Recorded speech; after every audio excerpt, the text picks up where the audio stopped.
Pessoal, estamos aqui no aquecimento para a Masterclass dos dias 10, 12 e 14 de fevereiro da Citrus Pro.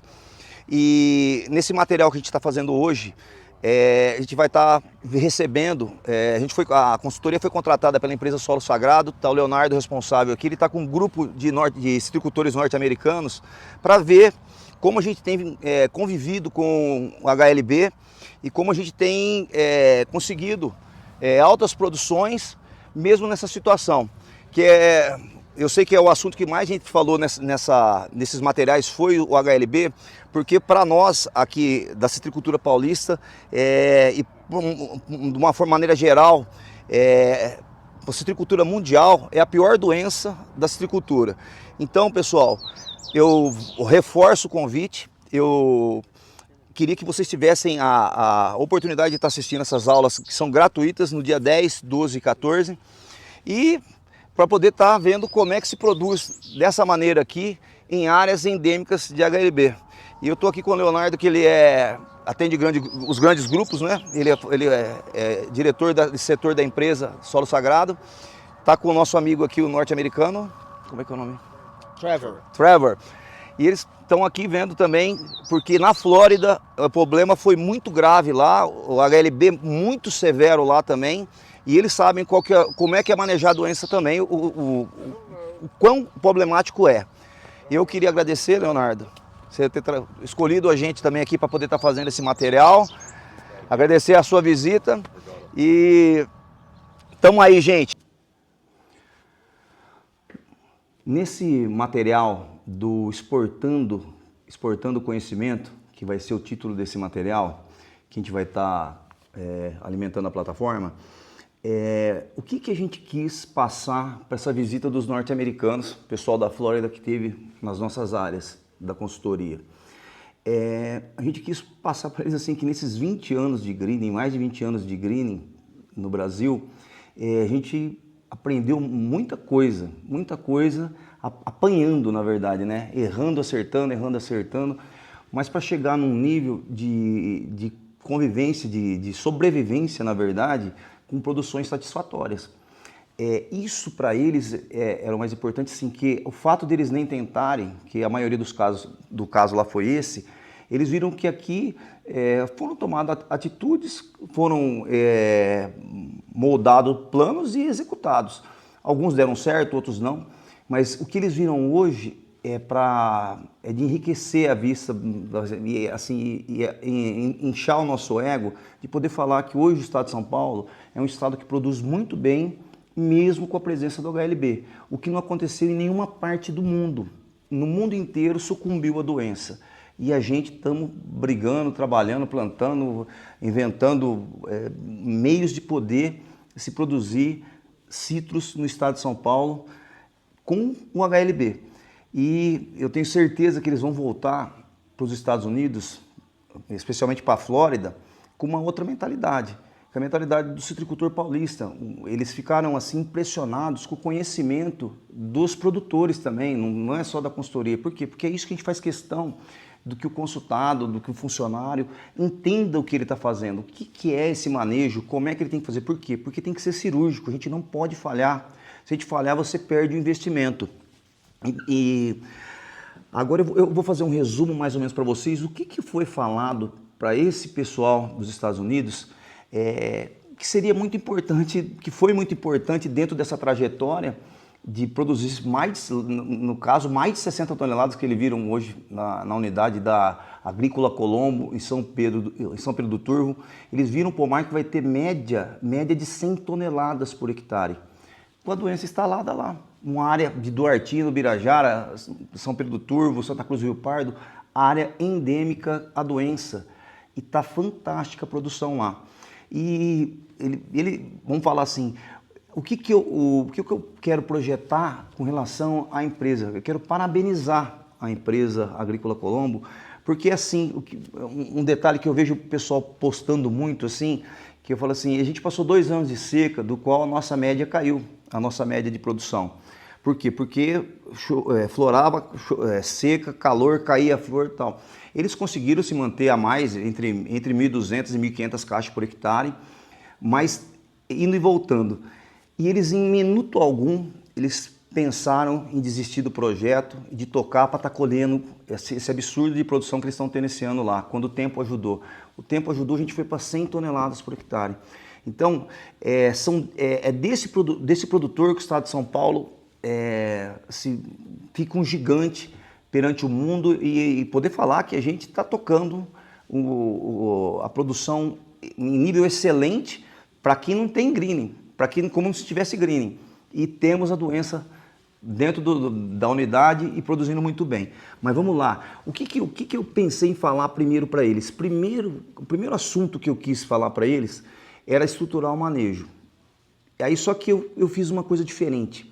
Eu quis que eles entendessem que o manejo, todo ele é voltado para o fortalecimento da planta, principalmente do sistema radicular. Sabemos que o greening é uma doença de raiz. O psilídeo infecta, a bactéria desce direto para a raiz. E agora eu vou dar uma explicada para vocês aqui também, o que eu falei para eles.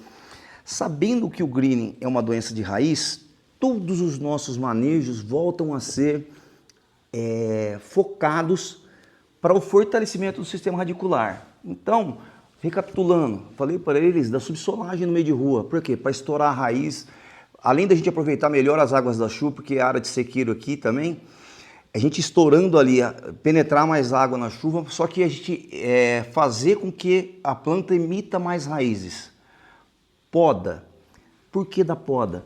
A poda, gente, que eu falo pessoal, ela não mexe só na parte aérea da planta, ela mexe na planta como um todo. Ela tanto mexe com a estrutura externa como o sistema radicular também. Faz o sistema radicular se movimentar também.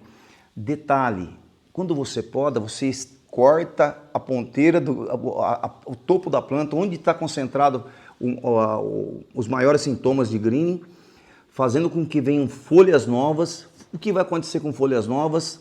Mais fotossíntese, mais raiz, mais carboidrato para o fruto, fruto mais pesado, produção pegada.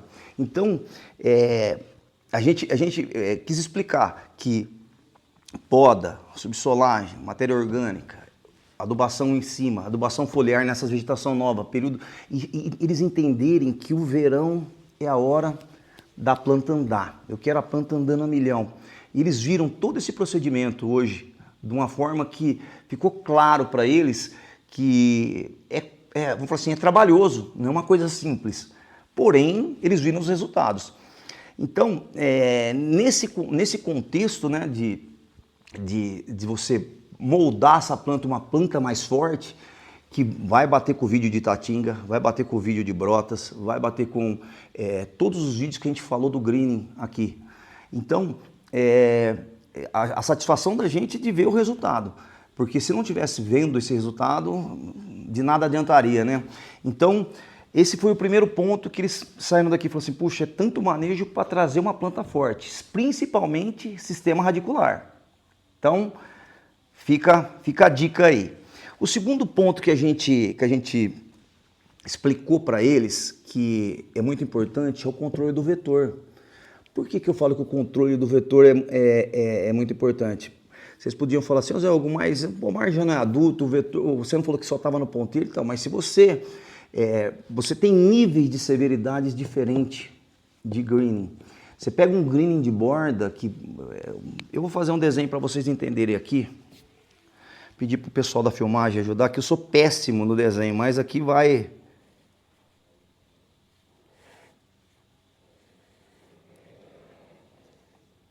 Parece a cabeça de um ET, mas aqui é uma planta, certo? Aqui está a galhada. E aqui está o sistema radicular.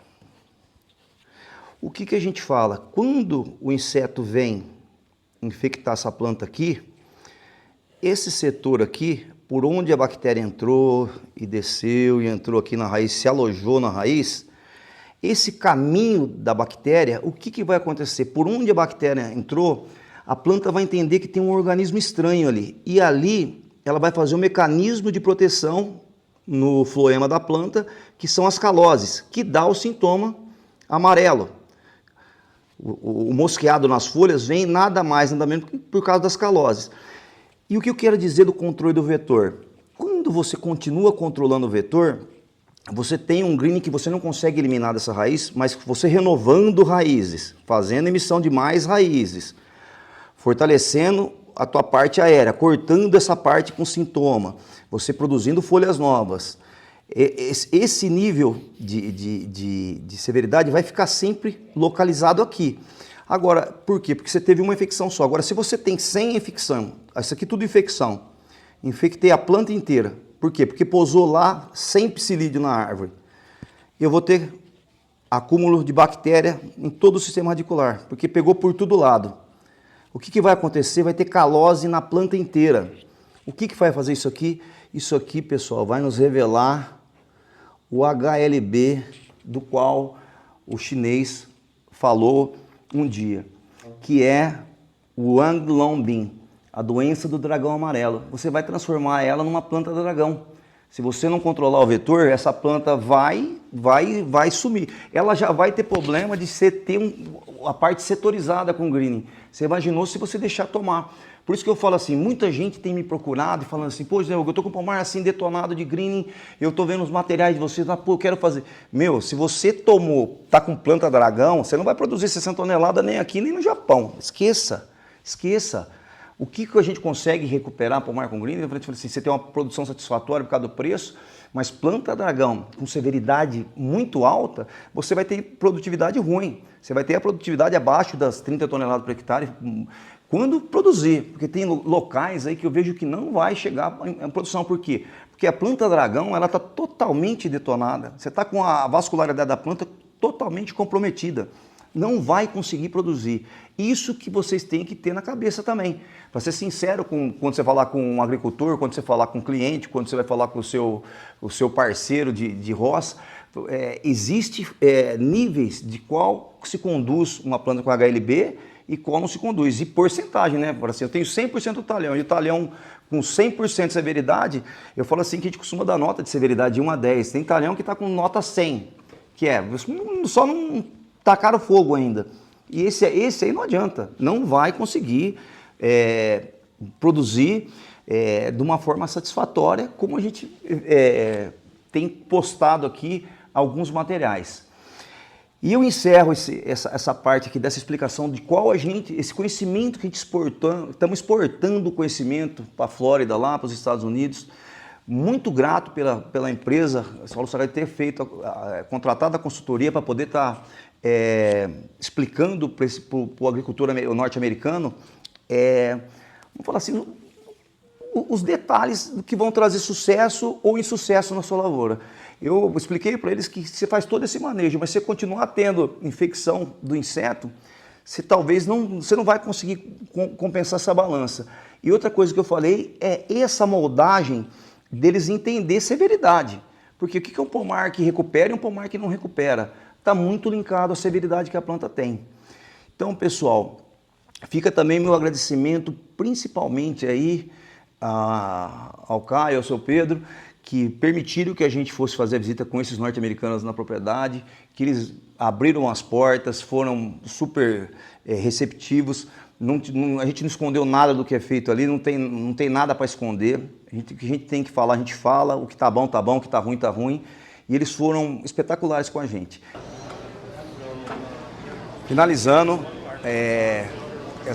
esse nosso material aqui do Exportando Conhecimento, agradecer imensamente a empresa Solo Sagrado aí por ter contratado a gente para poder estar mostrando as nossas áreas, a alta produção em áreas com HLB, para o nosso grupo de amigos aí, os norte-americanos que estão aqui com a gente. E também voltar a reforçar vocês o convite para as aulas do Masterclass no dia 10, 12 e 14 de fevereiro, aulas gratuitas online. Venha participar, venha ser Citrus Pro, venha conhecer o nosso trabalho. Altas produtividades no ramo da citricultura. Meu muito obrigado.